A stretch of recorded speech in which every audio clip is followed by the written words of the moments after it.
Hi, welcome to live R Chennai. நான் தான் ஸ்ரீனிவாசன்.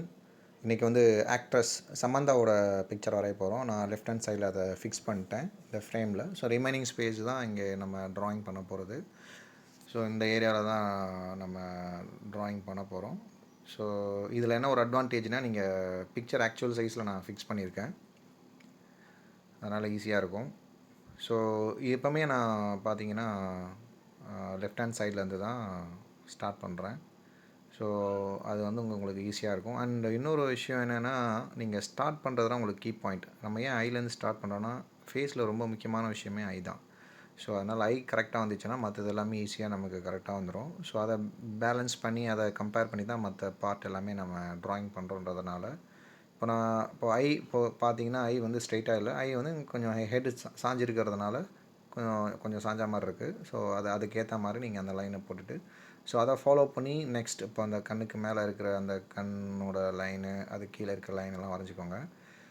இப்போது அதை பேஸ் பண்ணி நீங்கள், ஏன்னா நீங்கள் எங்கே ஸ்டார்ட் பண்ணுறீங்களோ அதை பேஸ் பண்ணி தான் நீங்கள் அடுத்தடுத்து நீங்கள் பண்ணுவீங்க. அதனால் ஸ்டார்டிங் பாயிண்ட் எப்போவுமே கரெக்டாக இருக்கணும். அதில் கம்ப்ரமைஸே ஆகாதீங்க. அதில் விட்டுட்டிங்கன்னா அதை ஃபாலோ பண்ணி பண்ணுற எல்லாமே எரராக தான் ஆகும். ஸோ இப்போது நெத்தியில் வந்து நான் போட்டு வச்சிடுறேன். இப்போ அதான் நீங்கள் அந்த ஷேப்பை பார்த்துக்கோங்க. இப்போ நீங்கள் அந்த அவுட்லைன் போட்டாலும் அந்த ஷேப் கரெக்டாக இருக்கா, அதெல்லாம் நீங்கள் செக் பண்ணிகிட்டே வரைஞ்சிட்டே வரணும். அண்ட் இன்னொரு விஷயம், நம்ம அந்த டிஸ்டன்ஸை கெஸ் பண்ணுறதுல தான் நம்ம எல்லாருமே கொஞ்சம் கோட்டை விட்டுருவோம். ஏன்னா அது அவ்வளோ ஈஸியாக வந்துடாது. நம்ம என்ன தான் சொன்னாலும் அந்த டிஸ்டன்ஸ்லாம் நம்மளால் எக்ஸாக்டாக வந்து மெஷர் பண்ணுறதுலாம் அது ப்ராக்டிஸில் தான் வரும். அது வந்து ஃபார் எக்ஸாம்பிள் நீங்கள் ரெகுலராக ப்ராக்டிஸ் பண்ணணும். இப்போ அந்த நோஸ் பாருங்கள், அந்த நோஸ் வரைஞ்சிட்டு அங்கே நான் கரெக்டாக கெஸ் பண்ணி அங்கே டர்ன் பண்ணுறேன்.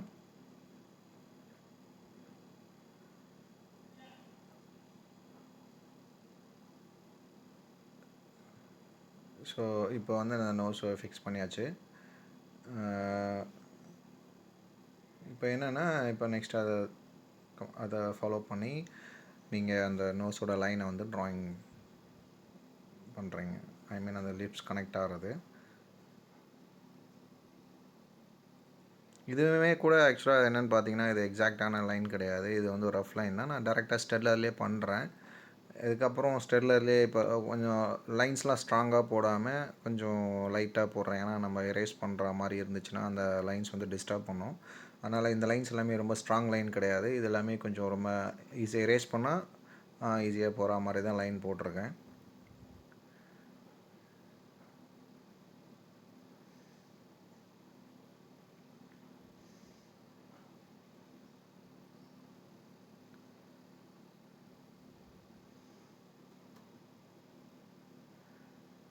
ஸோ இப்போ நான் லிப்ஸ் வரைகிறேன்னா, இப்போ அந்த நோஸுக்கும் லிப்ஸுக்கும் என்ன டிஸ்டன்ஸ் இருக்குதுன்னு பார்ப்பேன். அப்புறம் அந்த நோஸ் ஸ்டார்ட் பண்ணுற பாயிண்ட்லேருந்து அந்த லிப்ஸ் எவ்வளோ லென்த்தில் போகுது, அந்த அந்த அது எந்த ஆங்கிளில் இருக்குதுன்னு பார்க்கணும். அண்ட் கீழே அந்த லிப்ஸோட லைன் வரையும் போது அந்த ஷேப்பை வந்து நம்ம கரெக்டாக கேட்ச் பண்ணணும். ஸோ இதெல்லாம் நிறைய நீங்கள் பார்க்க வேண்டியிருக்கும். நம்ம என்னென்னா, நம்மளோட தப்பு என்னென்னா, நம்ம அங்கே பார்ப்போம், ஆனால் நம்ம இங்கே ட்ரா பண்ணுறது வந்து நமக்கு என்ன லிப்ஸோட தான் வரையும். ஆனால் அப்படி வரையக்கூடாது. நம்ம ஒரு விஷயம் பார்த்து ட்ராயிங் பண்ணுறோம் அப்படின்னாக்கா, நம்ம அங்கே என்ன இருக்குதோ அந்த விஷயத்தை அப்படியே பண்ணால் தான் அந்த மாதிரி வரும். நம்ம நிறைய டைம் பண்ணுற தப்பு என்னென்னா, நம்ம பார்க்குறத பார்ப்போம், ஆனால் நம்ம வரைகிறத வந்து நம்ம இஷ்டத்துக்கு ஏதாவது நமக்கு தெரிஞ்ச லிப்ஸையோ ஏதோ நம்ம பார்த்து வரைஞ்சிருவோம். அங்கே தான் நம்ம என்ன ஆகும்னா அந்த ரிசம்பிளன்ஸ் போகிறோம். இப்போ நான் அந்த டீத்லாம் பார்த்தீங்கன்னா ஈஸியாக நம்ம கம்பேர் பண்ணுறோம் பாருங்கள். அந்த டீத் முதல்ல வரைகிறேன். அந்த டீத்தை ஃபாலோ பண்ணி தான் அடுத்தடுத்து டீத் வரையும். ஏன்னா அந்த டீத்துக்கு இன்னொரு டீத்துக்கும் என்ன சைஸ் இருக்குது, என்ன டிஸ்டன்ஸ் இருக்குது, அதோட ஹைட் என்ன. இப்போ மேலே எப்படி கம்பேர் பண்ணால், மேலே அந்த அப்பர் லிப்ஸ் இருக்குல்ல, அந்த லிப்ஸோட திக்னஸுக்கும் டீத்துக்கும் என்ன கம்பேர் பண்ணோம். ஸோ அப்பர் லிப்ஸை விட டீத் அதிகமாக இருக்குது, பெருசாக திக்காக இருக்குது. ஸோ அதுக்கப்புறம் அந்த டீத்தை விட அது கீழே வர லோயர் லிப்ஸ் வந்து உங்களுக்கு வந்து அதோட திக்னஸ் வந்து கம்மியாக இருக்குது. இப்போ நான் பார்த்தீங்கன்னா அந்த ஹைலைட்ஸ்லாம் ஈஸியாக மார்க் பண்ணுறேன். அதெல்லாம் உங்களுக்கு ஒரு கீ பாயிண்ட் தான். நீங்கள் என்னென்னா நெக்ஸ்ட் வந்து உங்களுக்கு அடுத்த பார்ட் வரைகிறதுக்கான அது கீ பாயிண்ட் மாதிரி வச்சுக்கோங்க. அதை வரைஞ்சிங்கன்னா உங்களுக்கு ஈஸியாக இருக்கும். இப்போது அந்த டிஸ்டன்ஸ்லாம் உங்களுக்கு ஈஸியாக கிடச்சிரும். எப்போவுமே அந்த ஹைலைட்டு, ஷேடோ அதெல்லாம் நீங்கள் ஏதாச்சும் சின்ன மார்க் உங்களுக்கு அதில் ஈஸியாக கிடச்சதுனா கூட அதை மார்க் பண்ணி அடுத்தடுத்த பார்ட் வரைகிறதுக்கு அந்த டிஸ்டன்ஸ்லாம் ஈஸியாக நீங்கள் கேட்ச் பண்ணுறதுக்கு உங்களுக்கு ரொம்ப ஈஸியாக இருக்கும். ஸோ இதுதான் உங்களுக்கு ஐடியாவே. இப்போ இன்னொன்று, நீங்கள் அதெல்லாம் நீங்கள் வரைகிறதுக்கு உங்களுக்கு ட்ராயிங் ப்ராக்டிஸ் வேணும். உங்களுக்கு அந்த ஐடியாலாம் தெரியும், இவ்வளோ டிஸ்டன்ஸ்லாம் தான் இருக்குது, சில பேர் கெஸ் பண்ணுவாங்க. ஆனால் அதை வந்து ட்ரான்ஸ்ஃபர் பண்ணுறதுக்கு உங்களுக்கு அந்த ப்ராக்டிஸ் இருக்கணும் உங்கள் கையில். அந்த ப்ராக்டிஸை வந்து நீங்கள் ரெகுலராக பண்ணால் தான் வரும். இப்போ பாருங்கள், நான் அந்த சின் வரைகிறேன். இப்போ அந்த கரெக்டாக அந்த லிப்ஸ் நீங்கள் நல்லா பார்த்தீங்கன்னா தெரியும், அந்த டிஸ்டன்ஸ்லாம் கரெக்டாக வச்சு வரைஞ்சிட்ருப்பேன். அண்ட் அந்த கீழே அந்த சின்ன ட்ராயிங் பண்ணேன். சின்ன அந்த டிஸ்டன்ஸ் அந்த கர்வ் ஆகுதுல்ல, அந்த அந்த பெண்ட் ஆகிற இடம் வந்து நம்ம கரெக்டாக கெஸ் பண்ணோம். இப்போ அந்த ஹேர் வரையும் போது கூட என்னென்னா, ஈவன் ஹேர் கூட நிறைய இடத்துல வந்து உங்களுக்கு முக்கியமான ரோலை ப்ளே பண்ணும். அதுவும் கேர்ள்ஸ்க்கு பார்த்தீங்கன்னா, கேர்ள்ஸ் இல்லை உமன்ஸ்க்கு வந்து அவங்களோட பியூட்டியே வந்து அவங்களோட ஹேர் தான், ஹேர் ஸ்டைல் தான். ஸோ ஹேர் ஸ்டைல் இல்லாமல் நீங்கள் எந்த லேடிஸ் பார்த்தாலும் அவ்வளோ பியூட்டிஃபுல்லாக இருக்க மாட்டாங்க. ஸோ அதனால் ஹேர் ஸ்டைலுக்கு வந்து ரொம்ப நான் எப்போவுமே ஹேர் ஸ்டைல் வந்து ரொம்ப கான்சன்ட்ரேட் பண்ணுவேன். ஹேர் ஸ்டைலில் ஷேடிங் வந்து ரொம்ப முக்கியம். ஷேடிங் வந்து அதில் கரெக்டாக பண்ணலன்னா உங்களுக்கு ஆப்வியஸ்லி நல்லா இருக்காது. ஸோ இது என்னென்னா, இப்போ நான் இப்போது அந்த ரஃபாக ட்ராயிங் பண்ணிட்டேன். இப்போ நம்ம செக் பண்ணோம், சரி இங்கே என்னென்ன மிஸ்டேக் இருக்குது அதெல்லாம் பார்த்துட்டு நம்ம ஃபைனலாக திரும்ப வந்து இதுக்கு மேலேயே நம்ம ஒரு ஒரு கன்ஃபார்ம் ஆனதும் இதுக்கு மேலே நம்ம ஒரு ஃபைனலாக ஒரு அவுட்லைன் பண்ணுவோம். ஸோ ஏன்னா இது வந்து ஒரு ரஃப் அவுட்லைன், ஒரு ஒரு ப்ரொப்போர்ஷன் வந்து எக்ஸாக்டாக ஓகேன்னு எடுத்துன்னு வந்திருக்கும். இதுக்கப்புறம் என்னென்னா ஏதாவது சேஞ்சஸ் வேணும்னா நம்ம பார்த்துட்டு அதை திரும்ப சேஞ்ச் பண்ணிக்கலாம். ஸோ அதுக்கு தான் நான் என்னென்னா லைன்ஸை வந்து தின்னாக போடுறதுக்கான ஒரே ரீசன் அதுதான். ஏன்னா நமக்கு எதனா சேஞ்சஸ் இருந்தால் ஈஸியாக மாற்றிக்கலாம். நான் நிறைய பேர் என்கிட்ட கேட்குறது, நீங்கள் எப்படி சார் ஃப்ரீ ஹேண்டில் பண்ணுறீங்க கைட்லைன்லாம் இல்லாமல்? கைட்லைன் எதுக்கு நம்ம போடுறோன்னா, நம்மளால் வந்து கரெக்டாக கெஸ் பண்ண முடியல, அது அந்த ஆங்கிளில் இருக்குன்றத நீங்கள் அப்சர்வ் பண்ண முடியலன்ற பட்சத்தெல்லாம் கைட்லைன் தேவைப்படுது. இல்லை உங்களால் அதெல்லாம் நீங்கள் பை மைண்ட்லேயே உங்களால் அதெல்லாம் கரெக்டாக கால்குலேட் பண்ண முடியும், அதெல்லாம் ஈஸியாக அந்த மெஷர் பண்ண முடியும்னா நீங்கள் அந்த லைன்ஸ் தேவையில்லை. பட் அது முடியாத பட்சத்தில் தான் நம்ம அந்த லைன்ஸ்லாம் போகிறோம். ஏன் பிகினர்ஸ்க்கு வந்து அந்த ப்ராக்டிஸ் இருக்காது. அதனால் அந்த கம்பல்சரி பிகினர்ஸ் வந்து நீங்கள் அந்த கைட்லைன்லாம் யூஸ் பண்ணி பண்ணுங்கள். அதை பண்ணிவிட்டு நீங்கள் அதை ரெகுலராக பண்ணும்போது உங்களுக்கு அந்த லைன் ஒரு கட்டத்தில் தேவைப்படாது. ஏன்னா நீங்கள் ப்ராக்டிஸ் பண்ணிட்டீங்க. ஸோ அதனால் உங்களுக்கு அந்த ப்ராக்டிஸ்லாம் வந்துடும். அதுக்கப்புறம் நீங்கள் எப்படி ட்ராயிங் பண்ணாலும் உங்களால் அதை அப்சர்வ் பண்ணிப்பீங்க. ஏன்னா இனிஷியலாக நீங்கள் பண்ணும்போது அது வந்து நீங்கள் அதெல்லாம் யூஸ் பண்ணி பண்ணால் தான் கரெக்டாக இருக்கும். ஸோ இது பார்த்தீங்கன்னா, இப்போ நான் அந்த இதெல்லாம் இப்போ கொஞ்சம் சேஞ்சஸ்லாம் இருக்குது, அதெல்லாம் மாற்றிக்கிறேன்.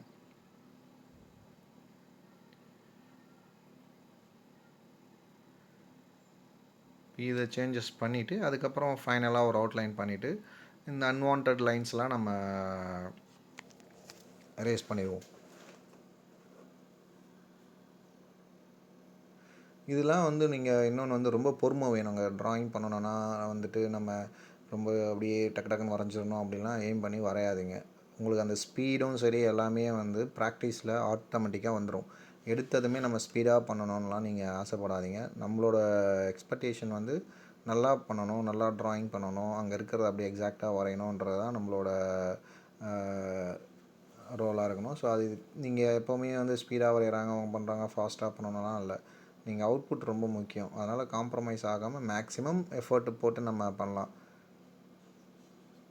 இதில் என்னென்னா, நீங்கள் ஃப்ரீ ஹேண்டில் பண்ணி ஒரு விஷயம் சக்ஸஸாக பண்ணிட்டீங்கன்னா அதில் இருக்கிற ஹாப்பினஸ் வந்து வேறு கோடி ரூபா கொடுத்தா கூட கிடைக்காது. நமக்கு அதான் சொன்ன மாதிரி நிறைய டெக்னிக்ஸ் இருக்குது. இப்போது ட்ரேசிங் இப்போ நீங்கள் இமேஜை வந்து நீங்கள் ட்ரேஸ் பண்ணி கூட ட்ரான்ஸ்ஃபர் பண்ணலாம், இல்லை கிரிட் மெத்தட் பண்ணியும் பண்ணலாம். அதெல்லாம் வந்து ஒரு அட்வான்ஸ் டெக்னிக் தான். பட் அது வந்து நீங்கள் எங்கே அப்ளை பண்ணணும், எந்த ஏரியாவுக்கு என்ன பர்பஸ்க்காக பண்ணுறோன்றதை பொறுத்து நீங்கள் அந்த டெக்னிக்ஸ்லாம் நம்ம யூட்டிலைஸ் பண்ணலாம். பட் ஆனால் நீங்கள் இந்த மாதிரி பிக்சர் வரைஞ்சி ப்ராக்டிஸ் பண்ணும்போது கண்டிப்பாக ஃப்ரீ ஹேண்ட்லேயே பண்ணுங்கள். ஃப்ரீ ஹேண்ட் தான் ரொம்ப ஸ்கில் வேணும். அதெல்லாம் வந்து எல்லாருக்குமே வராது. பட் ப்ராக்டிஸ் பண்ணி நீங்கள் எவ்வளோ டெடிகேஷனாக ஒர்க் பண்ணுறீங்க, டெடிகேஷனாக இருக்கீங்க, இன்வால்மெண்ட் எவ்வளோ இருக்குன்றதை வச்சு தான் உங்களுக்கு அந்த இம்ப்ரூவ்மெண்ட் இருக்கும். டெய்லி அட்லீஸ்ட் ஒரு 2-3 ஸ்கெச்சஸாவது பண்ணிகிட்டே இருங்க. எப்போவுமே உங்களோட திங்கிங் வந்து இந்த ட்ராயிங் மேலே தான் இருக்கணும். இப்போ பார்த்தீங்கன்னா, நான் இது பாருங்கள், இது நமக்கு தெரியும். ஸோ நான் இமேஜை வச்சு கொஞ்சம் கம்பேர் பண்ணும்போது கொஞ்சம் அதெல்லாம் ஓகே, இது கொஞ்சம் சேஞ்சஸ் பண்ணணும் அப்படின்றது தெரியுது. ஸோ அதனால் நான் ஆப்வியஸ்லி அதெல்லாம் மாற்றுறேன். அதுதான் இப்போ என்னென்னா, நம்ம காம்ப்ரமைஸ் பண்ணக்கூடாது. அந்த அப்சர்விங் பவர் வந்து எல்லாருக்குமே இருக்குமானா இல்லை. என்னென்னா நம்ம லேசினஸ் தான். எல்லாருக்குமே அந்த ஸ்கில் இருக்கும், ஆனால் அந்த லேசினஸ் போதும் அப்படின்ற மாதிரி நம்ம வந்து அதை காம்ப்ரமைஸ் ஆகிடும். சரி இதுக்கப்புறம் வேணாம் போதும். ஏன்னா சில பேர் வந்து காம்ப்ரமைஸே ஆக மாட்டாங்க. அது அப்படியே என்ன ரிசல்ட்டு அந்த ஃபோட்டோ மாதிரி வர வரைக்கும் ஒர்க் பண்ணுவாங்க. அது ஒரு டெடிகேஷன், அது வந்து அவங்களோட இன்வால்மெண்ட். ஸோ அந்த மாதிரி நீங்கள் ஒர்க் பண்ணிங்கன்னா தான் நல்லா வரும். இப்போது இந்த பாருங்கள், இந்த லிப்ஸ் நான் அட்ஜஸ்ட் பண்ணுறேன்.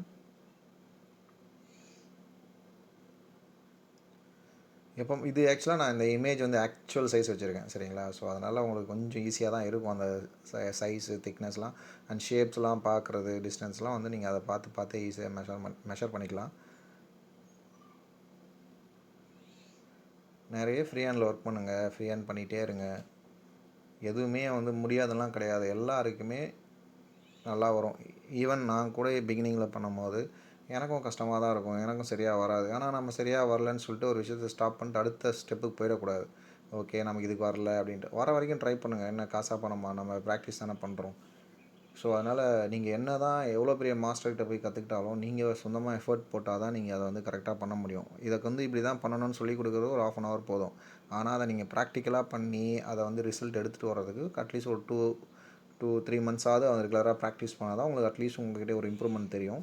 நம்ம எல்லாமே என்னென்னா ஒரு ட்ராயிங் பண்ணுவோம், அதுக்கப்புறம் சரியாக வரல போடா அப்படின்னு சொல்லிட்டு தூக்கி போட்டு போய்டும். ஆனால் அப்படிலாம் பண்ணாதீங்க.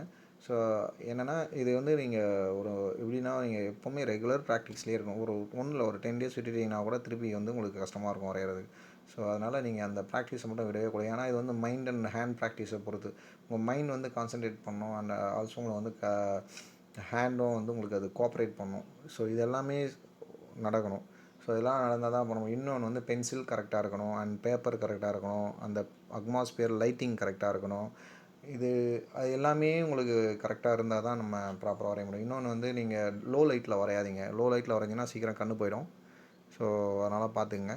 அப்புறம் இப்போ பாருங்கள், இப்போ நான் இதில் கொஞ்சம் ஒரு ஃபைனலாக ஒரு டார்க் லைன் பண்ணுறேன் பார்த்தீங்களா? இது வந்து இந்த டார்க் லைன் வந்து எதுக்குன்னா இரேஸ் பண்ணதுக்கப்புறமும் இந்த டார்க் லைன் மட்டும்தான் இருக்கும். ஏன்னா இந்த டார்க் லைன் நமக்கு ஃபைனல் அவுட்லைன், சரிங்களா? ஸோ இது பார்த்துக்கோங்க. நான் எப்போவுமே எப்படி ஒரு டெக்னிக் எல்லாமே இதில் ஒரு டெக்னிக் யூஸ் பண்ணுவோம், பார்த்தீங்கன்னா தெரியும். ரஃப் லைன் ஒன்று பண்ணுவேன். ரஃப் லைனில் ஏன்னா அந்த ரஃப் லைனில் வந்து ரேஸ் பண்ணிக்கலாம். அந்த ரஃப் லைன் முடிஞ்சதுக்கப்புறம் ஒரு ஃபைனல் அவுட்லைன் பண்ணுவோம். இது வந்து ஒரு டெக்னிக். நம்ம இன்கேஸ் அந்த ரஃப் லைனில் அவுட்லைன் ஏதாச்சும் மிஸ்டேக் இருந்தால் கூட இந்த ஸ்டெப்பில் வந்து நீங்கள் கிளியராக அதை இது பண்ணிக்கலாம். பார்த்தீங்கன்னா தெரியும், இந்த ஃபைனல் அவுட்லைன் வந்து நான் எக்ஸாக்டாக போட்ட அந்த ரஃப் லைன்லேயே போட மாட்டேன். ஏன்னா அந்த சின்ன சின்ன சேஞ்சஸ்லாம் இப்போ நம்ம மாற்றிக்கலாம். இப்போ அப்புறம் ஃபைனலாக நீங்கள் ரேஸ் பண்ணும்போது அந்த ரஃப் அவுட்லைன் போயிடும். ஸோ இது வந்து ஒரு சின்ன சப்ஜெக்ட்டு. ஏன்னா வெறும் ஃபேஸ் மட்டும்தான் இருக்குது, அதுவும் க்ளோஸ் அப்பு. அதனால் கொஞ்சம் ஈஸியாக நமக்கு குயிக்காக முடியுது. இல்லைனா இது கொஞ்சம் ஃபுல் பாடி இல்லை அட்லீஸ்ட் வந்து பஸ்ட் செஸ்ட் வரைக்கும் இருக்குன்னா கூட கொஞ்சம் டைம் ஆகும். ஸோ உங்களுக்கு இந்த மாதிரி டுட்டோரியல்லாம் பண்ணுறதுலாம் என்னென்னு பார்த்தீங்கன்னா, உங்களுக்கு இந்த மாதிரி ஷார்ட் வீடியோ பண்ணால் தான் மேபி யூஸ்ஃபுல்லாக இருக்கும். அப்புறம் சில பேர் லாங் வீடியோ பார்க்க மாட்றாங்க. ஏன்னா பீப்புள் டு பீப்புள் வந்து அந்த மாறுது. ஒவ்வொருத்தவங்க வந்து ரொம்ப ஷார்ட் வீடியோ கேட்குறாங்க. சில பேர் வந்து சார் ஃபுல் வீடியோ போடுங்க, ரியல் டைம் போடுங்க அப்படின்றாங்க. ஏன்னா ஒவ்வொருத்தரோட டேஸ்ட் மாறுது. பட் இருந்தாலும் நமக்கு சில காம்ப்ளிகேஷன்ஸ் இருக்குது அப்லோட் பண்ணுறதில்ல. ஸோ அதனால் சில வீடியோஸ் வந்து குயிக்காக இருக்க மாதிரி டைம் லேப்ஸில் போகிறோம். சில வீடியோஸ் வந்து கொஞ்சம் டுட்டோரியல் மாதிரி இருக்கணும் சில போகிறோம். இப்போ பார்த்தீங்கன்னா, இப்போது பாருங்கள், இதை எரேஸ் பண்ணிவிட்டேன். இப்போது அந்த ரஃப் லைனில் எரேஸ் பண்ண போகிறேன். இன்னொன்று வந்து நீங்கள் மேக்ஸிமம் அந்த ரேசர் வந்து க்ளீனாக வச்சுக்கோங்க. ஸோ இதை எரேஸ் பண்ணும்போது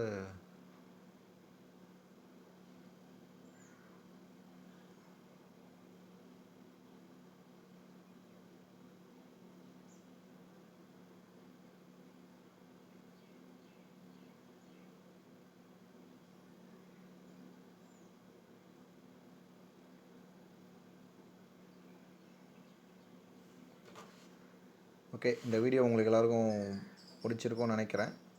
பிடிச்சிருந்தா லைக் பண்ணுங்கள். மறக்காமல் என்னோடய சேனலை சப்ஸ்கிரைப் பண்ணுங்கள். இந்த மாதிரி நிறைய வீடியோஸ் வந்து உங்களுக்கு ஃப்யூச்சரில் வந்துகிட்டே இருக்கும். தேங்க்யூ ஃபார் வாட்சிங்.